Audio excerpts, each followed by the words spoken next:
Hello everyone, welcome back to Rolling Solo. My name is Adam Smith, and today we're going to be unboxing a game that is very popular out there these days called Tiny Towns. This is created by Peter McPherson and is published by AEG.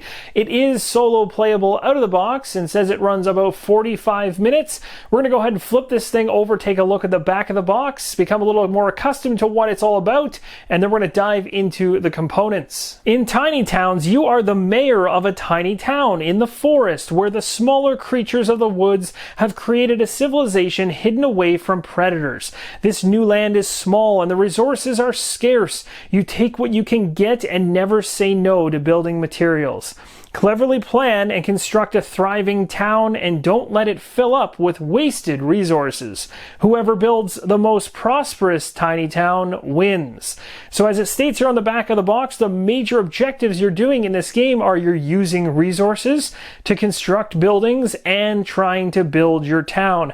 Let's go ahead and take a look at the components inside the box. When you first remove the box lid to Tiny Towns, you're going to be greeted with this massive rulebook, or what appears to be a massive rulebook, but I can promise you this is only 8 pages in length, so it's not going to take you long to get through.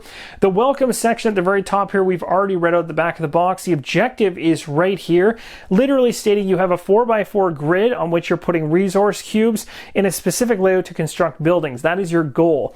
Now at the very end of the game, because you're trying to get as many victory points as you can, when the game ends, any squares you have that don't have a building on it are going to be worth -1 victory point. Of course, any squares that actually have a building are worth a victory point. So it's kind of a little bit of min-maxing in terms of trying to get as many buildings done and have as little spaces with just resources sitting on them as possible. And that's the main objective of the game in order to win the game. Now the solo variant for this is actually built inside of the rules, so we're going to go right to that in a second, but you can read through the objective if you want on your own. Now, opening up this rulebook, as I mentioned, it's only 8 pages in length. So on the very back side here, it's got some monument clarifications here for the different types of cards you might see in the game where you need that clarification. And it doesn't stop there. There's building clarifications as well on the next page just behind it. And you can also see at the very top left there's the solo variant. So it says right here that in the solo variant, there's no master builder. The setup is to just remove a couple things out of the pile from your setup. You've got a solo rules section that really isn't too hard to get through, and you guys can actually pause the screen in order to read that if you'd like, and also shows you here based on what skill level you achieve, because it's all about victory points, whether you're considered a master architect at the end, just a town planner, an engineer, a carpenter, a builder's apprentice, and hopefully not just an aspiring architect. So the rulebook itself has some really great illustrations that go through it, so even though it's 8 pages, you can take out some of the space, of course, for the artwork that's actually in the game, and it probably is more like a 5 or 4 page rulebook because there's some really good illustrations. You are not going to have a hard time understanding what they're trying to convey here at all, and they do a really good job. Even in the setup page is fantastic. I'll show you that right now. It's literally a gigantic illustration, so there's no way you're going to miss anything. I do apologize for some of the glare there as the lighting is hitting this really nice glossy rulebook on certain angles, but you can see the setups on this side of the page. There's literally just 11 steps, and you're not including just the breakdown here for the different types of resources like wood, wheat, brick, glass, and stone. These are all the resources you'll be using as you go through the game trying to build on your 4x4 grid. Pretty straightforward game overall, and it even has recommended cards for your first play. So that's enough about the rulebook. So you can expect to find a really colorful score pad within the box, and there is certainly a whole bunch of them. So again, if you really thought you were going to play this a lot, you could do as I do, and that is laminate the very first one, so you can just keep washing that over and over again and restarting, never actually using the pad hardly at all, except for just that one that you laminated. Or if you don't think you're going to play that many times, then just play through the booklet as it is. But again, nice, lots of space. It's a big score pad, no issues with that whatsoever.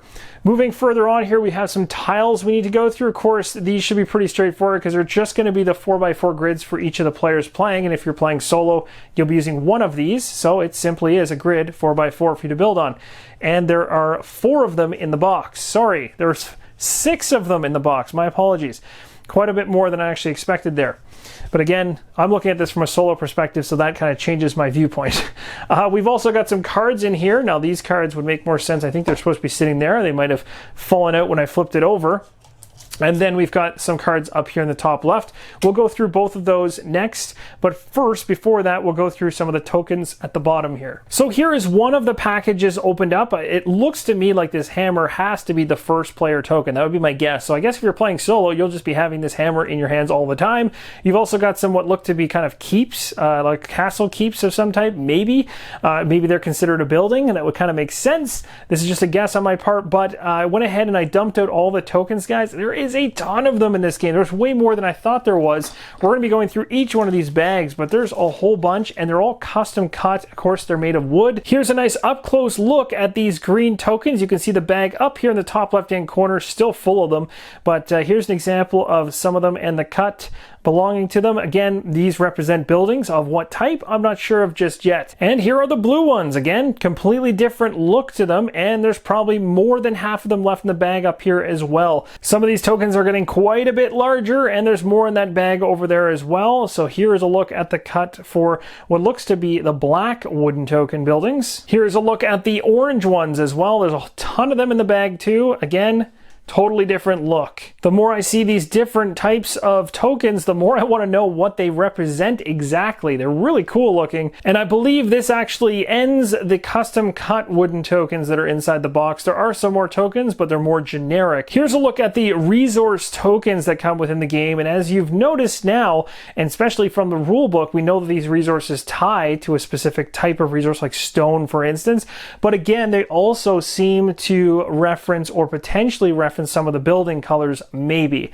Not sure how much of that tie-in is really there color to color, but I guess we'll find out. That might just be me looking too far into it. But basically, there's a ton of these in my hand, plus more in the bag behind me as well. There are also these gray looking cut markers, which I'm not sure what they're for just yet, but there's some more in the bag behind me as well with these, and that actually is going to do it in terms of all the wooden components that come in this bottom section of the box. So now let's go ahead and take a look at the cards, and these are some really large cards that come in the game. I'm just going to flip them over so you can see that there's actually different colors on the backs of the cards. So these ones are Tiny Towns gray, and of course they're referencing off these different tokens within the game, which I'm going to have to become a lot more familiar with, but all the tokens there are referenced easily between all the different types of buildings you could likely create. So that's pretty cool. And then if we flip to the front side, we actually get to find out what they are and probably what resources go into making them. So this makes a lot more sense now. If you have these three types of resources in this particular pattern, maybe you can build a cottage. That's kind of the road I'm going. And then of course you get some victory points. It says if this building is fed. So that's interesting as well. You've got farms you can build, cottages, orchards, and they're all going to have different patterns that you can put together out in the world. So essentially when you start off with those cards at the beginning of the game, these are maybe types of different buildings you can go ahead and build. So that's really interesting actually, because there's a lot of strategy I can see already in this one in trying to be efficient in the 4x4 pattern or grid that you have to work with. So you can see how after you build a building or two, you can get in some pretty tight situations, like try building the sky bass, for instance, with all these resources needed in that configuration would be my guess. On a 4x4 grid makes things pretty interesting afterwards. So again, in terms of the artwork on the cards, pretty good. Pretty happy with it. It's standard, but it looks nice. It pops. And the cards are also a really nice size. These are not standard cards. These are definitely quite a bit oversized than normal. And I like that because a lot easier to see them. And there still are some standard size cards in the game box we're going to go through as well. So this hopefully gives you a good look at those larger size cards. And last but not least are these standard size cards. You can see there's all the resources on the bottom, and I'm just going to go ahead and flip them over here, and they all reference different resources would be my guess. I'm not too sure how this will play into things, but it looks like we'll be referencing these throughout the gameplay as well. So those are good to have, but that is actually going to do it. That is the entirety of the box for Tiny Towns, and I'm really interested to see how this is going to work in a solo capacity. So for any of you out there that have picked this one up already and have tried this solo, how did you find it? Did you enjoy it? Let us know in the comments below. I'd love to hear your feedback. Hopefully this gives you a good look at the components you can expect to find inside the box. Thank you guys so much for watching, and as always, keep on rolling solo.